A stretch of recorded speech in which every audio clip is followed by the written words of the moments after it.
Hey, you guys, Coach Liz here. All right, last week we talked about a mindset tip to really help you to be more mindful.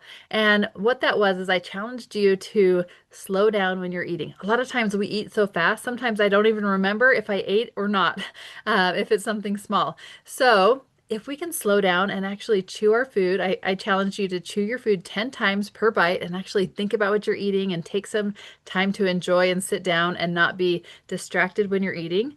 That does wonders for being more present and mindful. So today I wanted to share another tip that really helps me when it comes to emotional eating. We all have those triggers that make us go to the pantry or look for chocolate when we're stressed or tired. There's an acronym called BLASTED. It stands for bored, lonely, angry, stressed, tired, excited, or depressed. Those are common emotions that lead us to covering up an emotion because it's a little uncomfortable to feel stressed or tired or bored. And so often our brain is just trying to take care of us, and we often have those thoughts to cover that up by food or by exercise or by scrolling on our phone. There's lots of ways that we buffer emotions.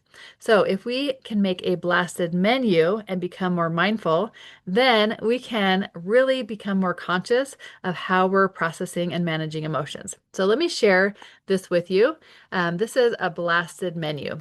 So a blasted menu is just on a piece of paper. I want you to write the words blasted down the side. Bored, lonely, angry, stressed, tired, excited, and depressed is what that stands for. And instead of having a blanket, thing that you do when you have an emotion, what if you broke that down and wrote down some ideas of what you could do when you had this emotion? Because an emotion will usually pass, or a craving will usually pass in about 5 minutes, whether you feed it or not.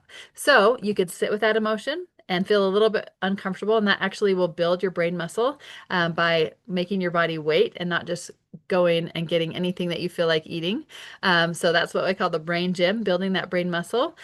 Or you could actually do something that would help that emotion and help you feel either more relaxed or more accomplished. We all have that to-do list. What if we put some of those things on this list so we got something done when we're having that emotion and wanting to eat, for example? So when it comes to being bored, what could you do when you're bored instead of eating?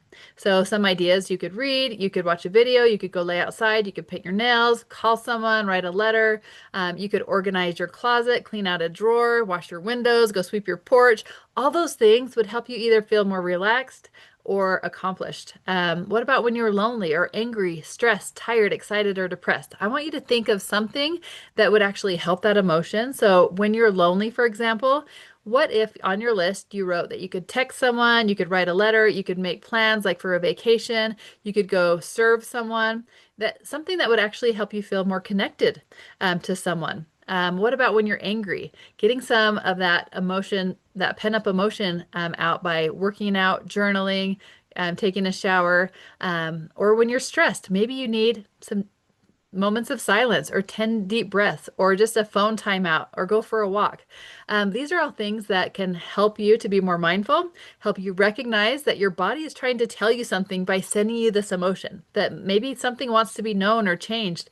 And so as we become more aware of these emotions and we learn to respond better instead of covering those up, that is really when we can make huge strides in our long-term health. Because no matter what comes up in our life, whether we get busier at work or we get an illness or an injury or go through a hard relationship, instead of always covering those emotions up, we learn how to be proactive and actually help our body to get what it needs. And so my challenge for you this week is to make your own blasted menu. Grab a pen and paper, write the word blasted down the side, and think of something that you could do in regards to each of those emotions to help you to be more mindful, feel more relaxed, more accomplished, and that is actually going to help move you forward in your health journey. All right, have a great week.